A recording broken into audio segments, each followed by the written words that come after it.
This is a podcast called Case Studies. We're talking to people who've kind of made the personal decision to put themselves out there. And one thing I've always admired about you is like, I got to watch Amy pre-book, like teaching a little bit, doing a little bit, contracting a little bit here and there, and then go big. And so that's what this is about. And I can tell you a little why that happened, but I just want to say welcome and thank you for even being willing to do this and talk a little bit. Well, thank you. I'm so touched, Ryan.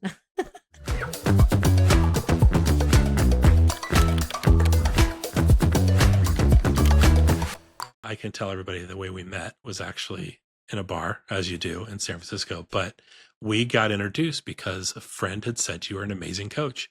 And I luckily got to bump into you. Do you remember this, seeing you in the bar with Rich Park? Yes, I 100% remember exactly where we were. I remember who we were with.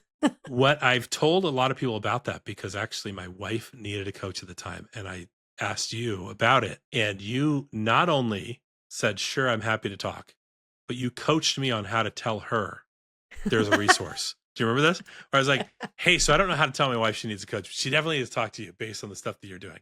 And you gave me a card and you go, here are your three options. You can put the card under her windshield wiper as a hint. That was level 1. Level 2 is, hey, here's somebody I met who might be helpful. And then level 3, I think, was, honey, here's what's going on. And I found a solution that you may want to interview to go and fix this other problem. And I think we did a hybrid of level 2 and level 3. I walked away going like, I just got coached. She coached me. So when you're good, you're good, I guess, huh, Amy? Oh, but that was such, and Jenny, so she's great, right? Oh, yeah. She's my favorite. yeah, she's awesome. So, and then I got to work with you as a coach when I started doing sales kickoffs, and I was preparing to do the Airbnb kickoff. You were an awesome coach to me there, and helpful to my organization at the time. Yeah, but today I want to ask you about something different. I'll tell you a little bit of how this happened. But, the media company's doing well. The podcast has been fun. We've had a few interviews, but I realized a few months ago that I have what I'm calling the main character challenge. Some kids on the internets, they accuse others who think they're the main character. They go, oh, they got the main character problem because they think that they're a main character all the time. They got main character syndrome. I think of it more as like, I have been purposely holding myself back in a lot of places in my life because I've just would rather be the sidekick.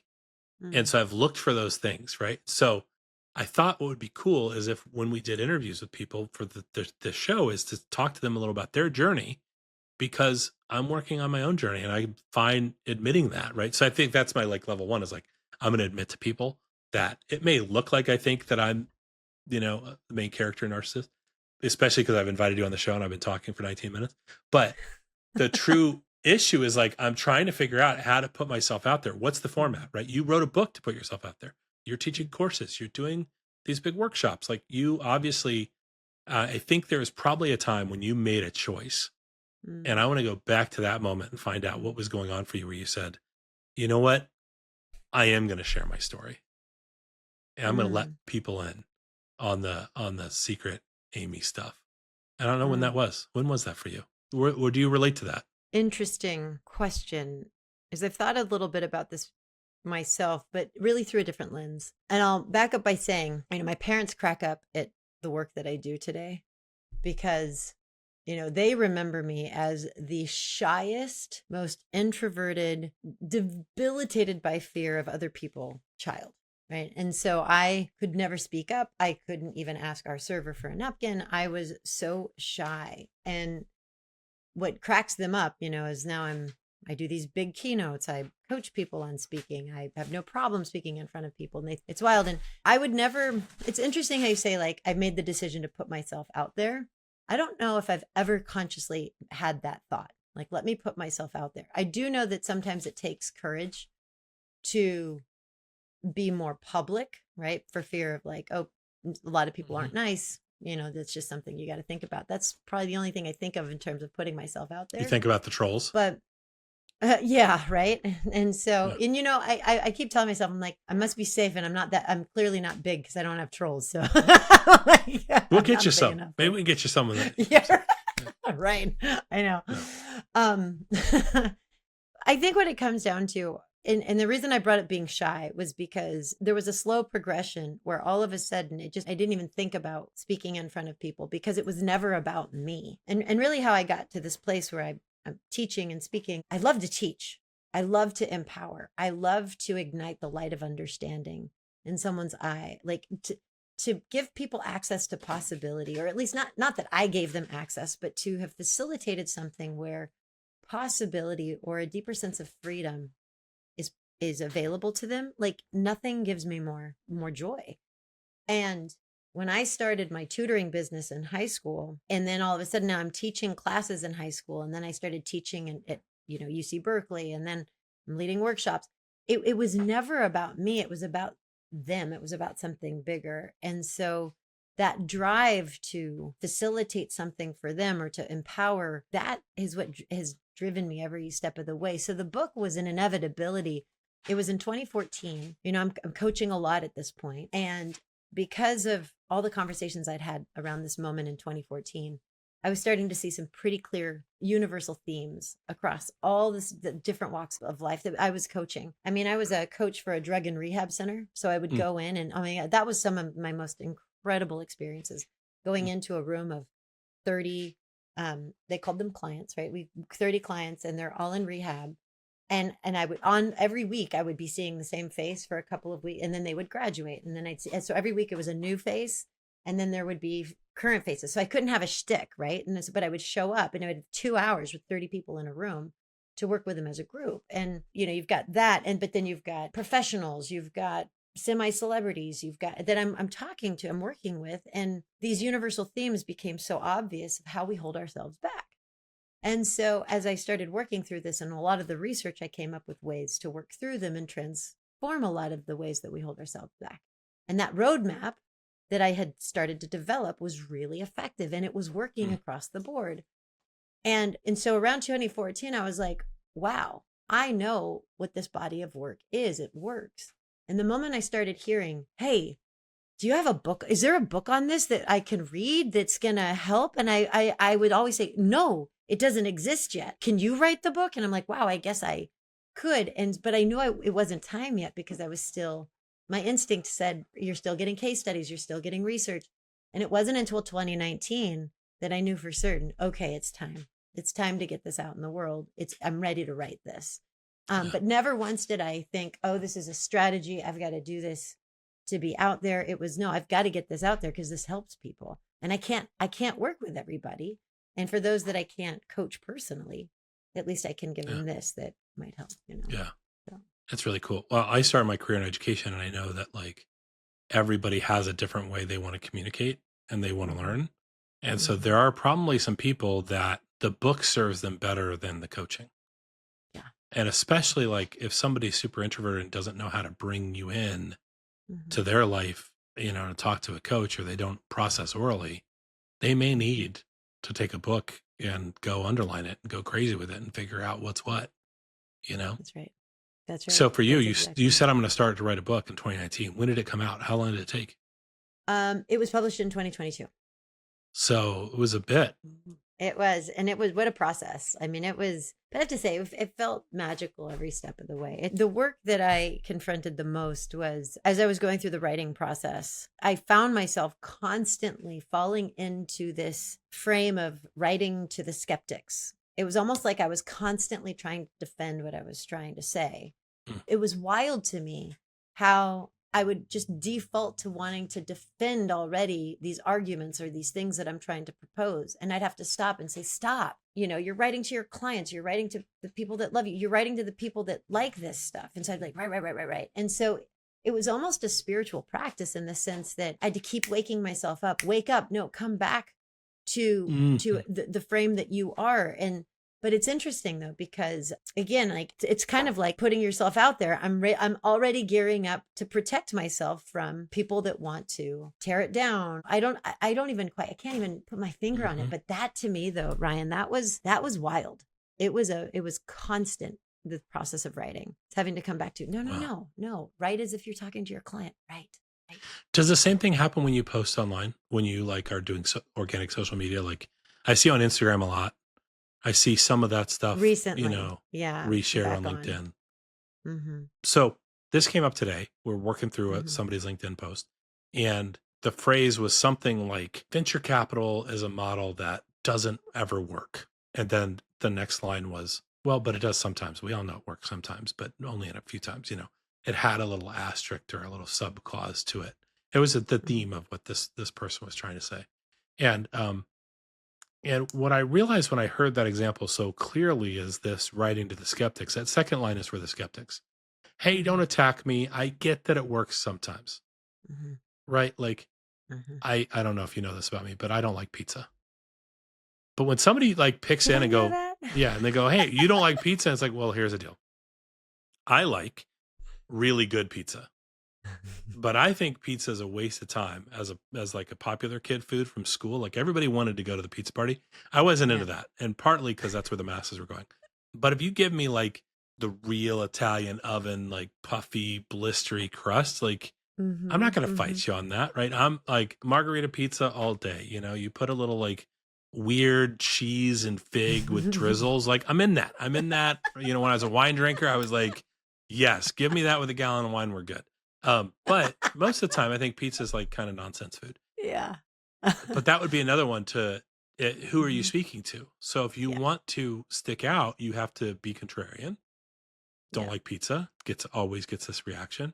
But Yeah. the second piece is like, but I really want you to know me. I want you to know Yeah. the detail of me, which is actually like, don't not invite me when Arnold buys a nice pizza oven in the backyard. Invite me for that. But like how does holding the sign up actually like push people away? I think that's the part that feels unnatural because we're running around like little peacocks wanting to attract people, wanting to get people like us. I think that's the challenge. And so, I mean, you and I have talked about this before, but I really live by this philosophy. So I'll share a framework if that's okay, Yeah, yeah. because I live by this, and I find this to be so helpful in almost every context of life. But Yeah.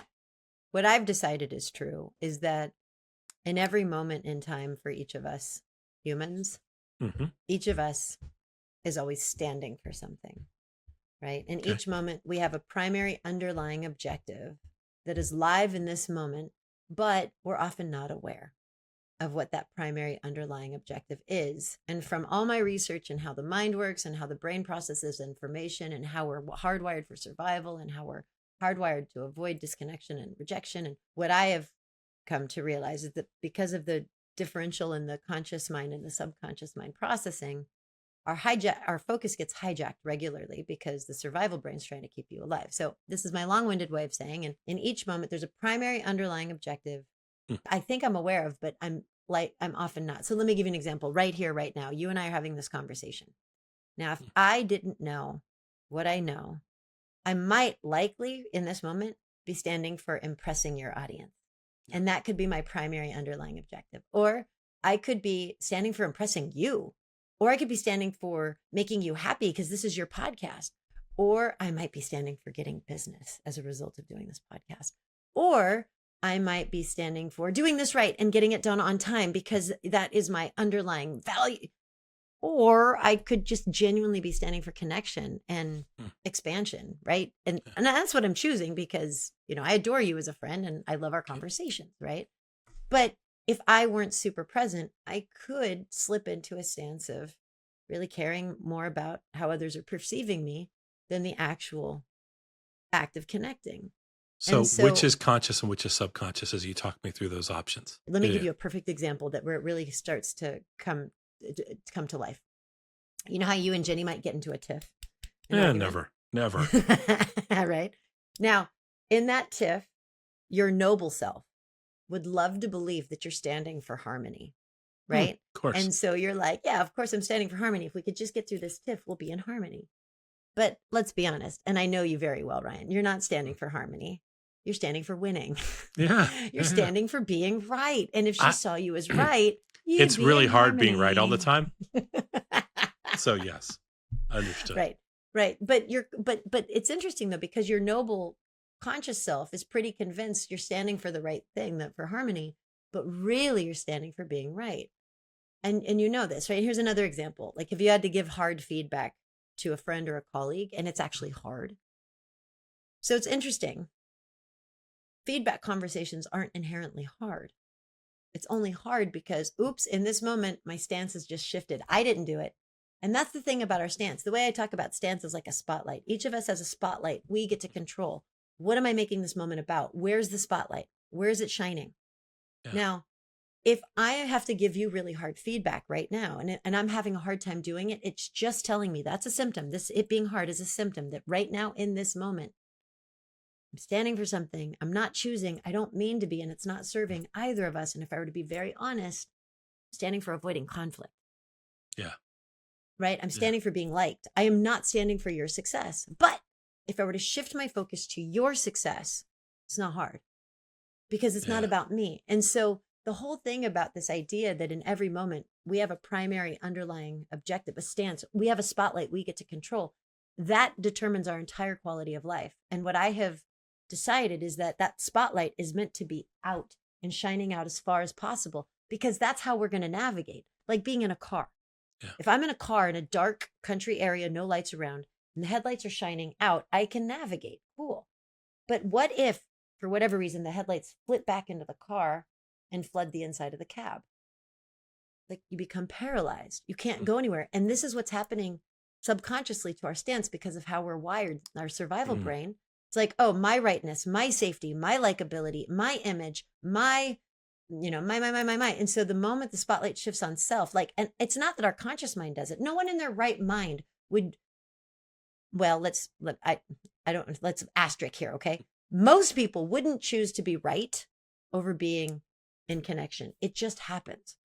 Like in parenting, if I have a challenging moment with one of my kids, it's so hard to connect. Right. I might stand for principle rather than stand for a learning moment. But if I were given the conscious option, I would never choose principle over a learning moment. It just happens because of the power of the subconscious processing in the survival brain. So I say this because when I show up in a room to do a talk, to do a workshop, I am so clear that I am standing for their growth, their empowerment. This is their moment. So when I get on social media, I will not engage unless I can be so in the stance of providing something of service. Is this going to make a difference for somebody else? Now, if I can't get myself there because naturally the spotlight's on me, oh, how does this look? Do I look good? Do I sound stupid? Do I sound credible? What are people going to think? If I can't get out of that, I won't post it because then it just feels like wonky energy to me. And so all of these decisions I've made along my path, the book, doing this, doing that, whatnot, it's because it's in service. My spotlight's out there. It's in service of something greater. Now, does the spotlight come back on me? 100%. But I'm just sensitive. I've decided that I care very much about how I feel, because when the spotlight comes on me, it's anxiety, it's frustration, it's being flustered, it's hesitant, it's doubt. That doesn't feel good. And so that to me is a cue. Oops. No, I don't want to feel that way. But it's up to me to shift the spotlight. So I shift it. And so as a practice, it's a very simple 4 steps. It's like, step number 1, you got to care about how you feel, because how you feel is telling you where your focus is. Now, if you're feeling good, meaning you feel empowered, you feel confident, you feel grounded, you feel effective, keep going. But in my case, the moment I don't feel my potential, like that I'm living my potential, that's a cue, right? And by the way, I'm using my feeling because it's binary at this point. I either feel good or I don't. I feel effective or I don't. So the moment I don't feel empowered, confident, clear, or my potential, that's just a sign. My stance has shifted. And then I'm just honest with myself. Oh, I'm making this about being right. Oh, I'm making this about doing it right. So here's an interesting thing. Well, and then step 4, I'll just finish it out. Step 4 is I've missed the 2 moment and 3. I see it. So feel is 1. Step 1 is care about how you feel. Step 2 is care catch. Okay. Yeah. Step 2 is catch when you don't feel your potential. You don't feel effective. Oh, you're Step catching 3, that feeling and you're responding to it. It's like, whoa, that's a cue that, oh, I'm standing for something I don't mean to be. What am I making this moment about? Oh, I'm making it about being right. So that's the step 3, is just being honest. Oh, I'm standing for looking good. I'm standing for proving myself. I'm standing for avoiding judgment. Oh, not helpful. That's the spotlight in the cab. Not going to get me anywhere, which ushers you to step 4. No. What's this about? It's about their success. It's about mutual success. It's about love. It's about, I don't know. You decide, but it's gotta be out there. But this is interesting. So, as you know, I'm doing a TED Talk this weekend for Yeah. Stanford at Congrats. Stanford University. I'm very excited. Yeah. But I'm and in all the public speaking coaching and all the public speaking consulting and executive principles, you name it, that I've ever done, I've never, ever, ever, ever, and will never advocate for memorizing a talk, because naturally you'll write a great speech, and then you get up on stage or you get up in front of people. What are you going to ultimately stand for if you've memorized it? Yeah. Trying to be right. Getting Trying it to do the right. script. Yeah. And that is exactly what I don't want my audience, because now Isn't that the I have TED no thing? You're supposed to connection. like memorize it and do all that. And that's what I'm having to do. And so I am really challenged because, and the reason that I'm forcing myself to do this is because there's so much juicy content to get this idea out in the world. And it's a mix of logic and stories and framework, that in order to get it under the 18-minute mark, I have to be so on. But I get so excited about this stuff. I start talking, I start riffing, and I add this and I add that. And so when I just do it without having it wrote, without it being strictly memorized, I'm getting into 20 minutes. I can't do that. It has to be under 18. And so it's forcing me to have to memorize it. And so I'm having to think of memorizing this as a medium to be able to empower the audience. And that's the only way that I'm making a bridge, able to make a bridge in this. But as you can see, this is something on my mind all the time. Yeah. Because where my focus is going to determine my reality. Years ago, somebody gave me David Nihill's first book, something Talk Funny. Do you know this book? Do you know what I'm talking about? Mm-mm. There's a guy from Ireland came over to the Bay Area to work with startups, and he tried to break his own fear of public speaking by getting into comedy. And then he wrote a book about speaking, about the whole process of like trying to go on stage. And one of the interesting things that stuck out to me in that book was this: when feeling the nervous energy, you talked about like care about how you feel and then catch what's going on. He was describing that kind of, when you get those jitters, there are a lot of things you can do, right? Most people, or a lot of people, are tempted to get that jitters and try to manage that feeling through alcohol or drugs, smoke a joint before you go, be funny, and what was interesting to me about the way he framed that was, if you're not getting nervous, like you got to expect that nervous feeling, because it's like an indicator on the dashboard. I don't know if that's the analogy he used, but it's like an indicator that this is happening. This is serious. This is the opportunity, right? And like the way you're talking about, like shifting that like feeling to, what am I standing for? Instead of, how do I make this feeling go away? The spotlight is on me, right? We've all talked to somebody who it feels like they're going on. I started the conversation with like, oh, I'm going on too long. I've talked for 19 minutes when I knew it had been like 2. And then intro is fine, right? Like, other people are reading ads. I'm not reading ads. But when we get that spotlight on us, we often go, okay, how do I get this off of me? As opposed to, how do I feel that feel and go, okay, that's not something I'm going to respond to, because the feeling of the pressure being on me is something I could either medicate or respond to the feeling, or like you say, make it about something else and figure out what it's actually about. Because I've had a lot of conversations with people who are, when it's on them, they get so nervous that the impact they're losing, they lose the opportunity to have impact. I went to a parenting class last year. So Jenny signed us up for a parenting class, air quotes. We go down to this class, and I tell her on the way, I go, Jenny, I'm really excited to go to this parenting class. Quick heads up, this is group therapy. She goes, it's not. This is a class. I heard about it, about a class. It's a class. She's bought all the way into class, right? And I go, all right. I learned early on that betting only goes one way in our relationship. She can bet me $10 on something. I cannot turn around and bet her, right? So I did not say, I'll bet you $10. This is group therapy, and to double the odds, it's led by an intern. And she was like, I did not say those things, but I did hint that that's what I thought was happening. I didn't say bet, though. And she just wasn't buying it. And sure enough, we get there, and it's group therapy with other parents, run by, these first year interns from the local program, and which is fine, because I did a social work program, and I was an intern as a social worker, so I get it. It's fine. But the young gal who's running this thing, every time it was her turn to talk, she opened with, well, I'm not a parent, so just take it with a grain of salt, and then she would try to make her point. And if it went longer than 3 sentences, she would visibly get flustered, and like all of her public speaking, it wasn't public speaking because it was a small table, but like Sure. her tics would show up. And I just thought it was so interesting. And so finally, that's the third time it happened. I interrupted her because being the only man at a table full of women, you got to interrupt every once in a while, right? I interrupt, just kidding. I interrupt this young gal and I'm like, look, I said her name and I said, what you're saying is often really helpful to us.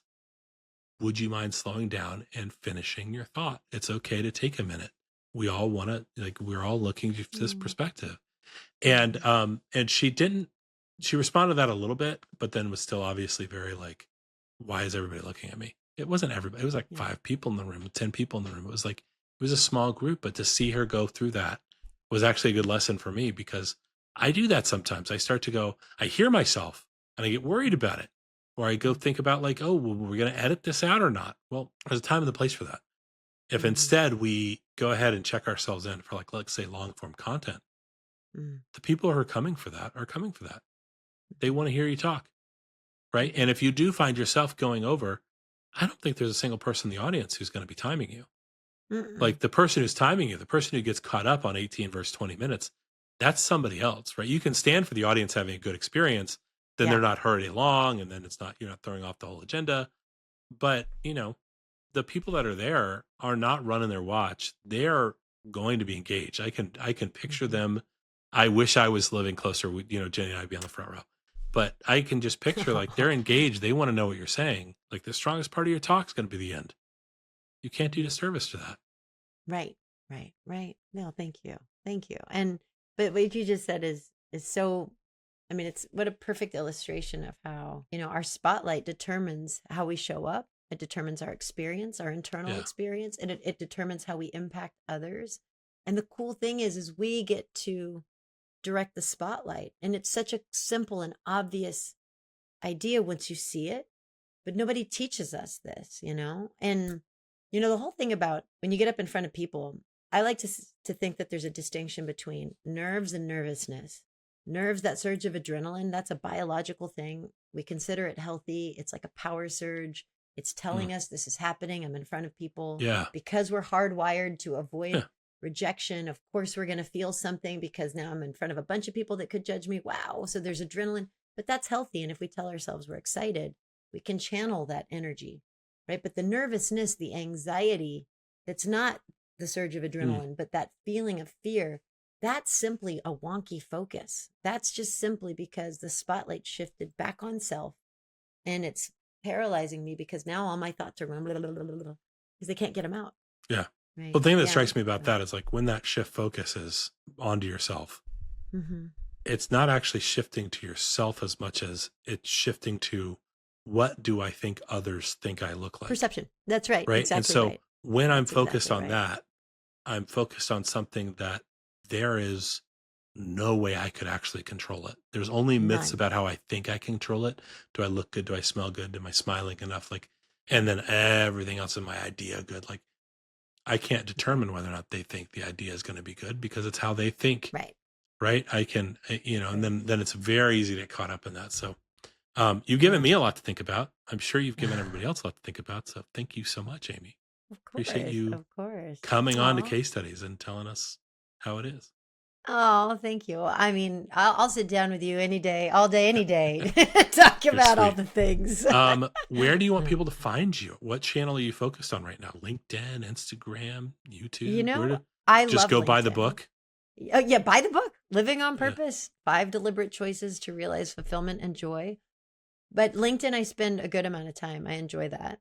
Mm. I'm back on Instagram. I took a big, long hiatus and I just didn't have the mental bandwidth to even attempt to want to put things out there. But I'm recently back on there. So I'm on Mm. Instagram too. And So how's it you going? can find me. Is it going well out there?